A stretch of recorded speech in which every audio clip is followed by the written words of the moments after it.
products and ingredients you should be looking for in your skincare to even out your skin tone, hyperpigmentation, melasma, or post-inflammatory hyperpigmentation? Well, you're in the right place. My name is Karina. I'm the esthetician here at Bare Glow. I have been helping people like you find the right skincare for their skin type for the past 9 years.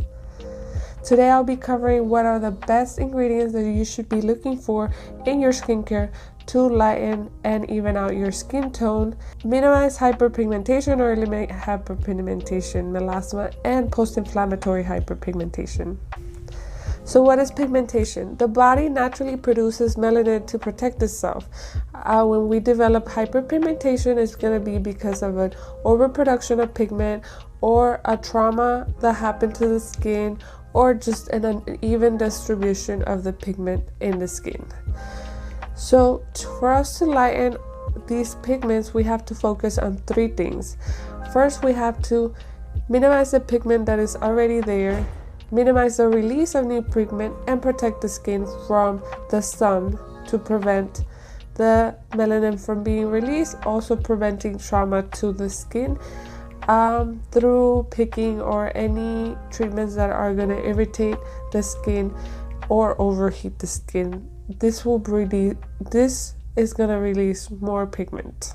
The 2 things that we're trying to achieve is to lighten the pigment that's already there and to prevent pigment from being released from the cell. And then we're going to prevent the damage from the sun. So you always want to be using sunscreen and you don't want to pick or irritate the skin. We have already established that. So what are some of the ingredients that are going to lighten the pigment that's already there? I'm going to start with vitamin C, which is one of the most common ingredients on the market right now.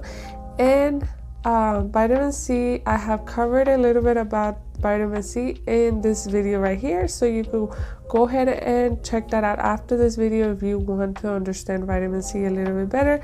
For this video, I'll just be very basic on vitamin C. So vitamin C is going to be an antioxidant, so it's going to protect the skin from the environment. It is also going to be a brightening ingredient, so it's going to help to brighten the skin and even out the skin tone. It is not going to prevent the release of pigment from the skin, so it's not like a pigment stopper or inhibitor. So if you are considering or using vitamin C, you want to make sure that you are combining it with some of the other ingredients that I'm going to mention. Vitamin C by itself is not going to it's gonna lighten the pigment that is there, but it's not gonna prevent any future pigmentation. So depending on the type of pigment that you have, if it's a hormonal, then that cell is gonna constantly be producing pigment, and if it's age, it's also going to be producing pigment with sun exposure. If it is post-inflammatory hyperpigmentation, then that one you don't have to worry so much about the pigment being released. So post-inflammatory, like I covered before, is when you cause damage, inflammation to the skin, so from breakouts or any damage to the skin. That you want to look for, another ingredient that you might want to look for, is Kojic Acid. Kojic Acid is also going to be an antioxidant ingredient and a brightening ingredient, so it's going to help to brighten the pigment that's already there. It is also an inhibitor of the pigment, so this ingredient is actually going to prevent any pigmentation from being released. So this is ideal for like melasma or age spots. So the third ingredient that you could look for is going to be Arbutin.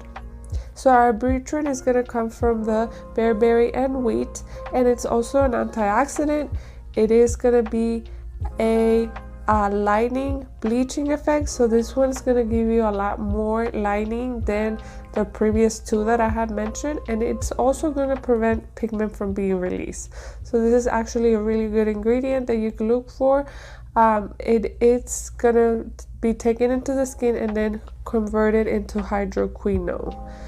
So that's actually the 4th ingredient. Hydroquinone is a lighting ingredient. It's very common, and in some places it requires a prescription. The only problem with hydroquinone is that it is considered a carcinogen, so in a lot of countries it is actually banned and it's not allowed to be used.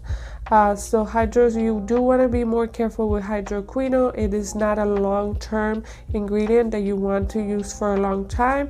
It would be an ingredient that you would use for a short period of time. About 3 months is the maximum that I recommend, and then taking a break from it and focusing on another ingredient.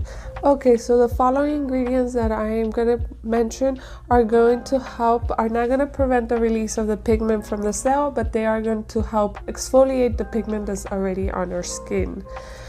These are Resorcinol, Hexoresorcinol. One of the very common ingredients are Retinol, Lactic, and Glycolic. So these are ingredients that are going to help exfoliate the skin to eliminate the pigment that is on the skin. So I will actually be covering retinol, which is a very common ingredient, in my next video. So if you're interested in learning a little bit more details about retinol and some of the other benefits that it has, make sure that you subscribe so that you could watch that in my next video.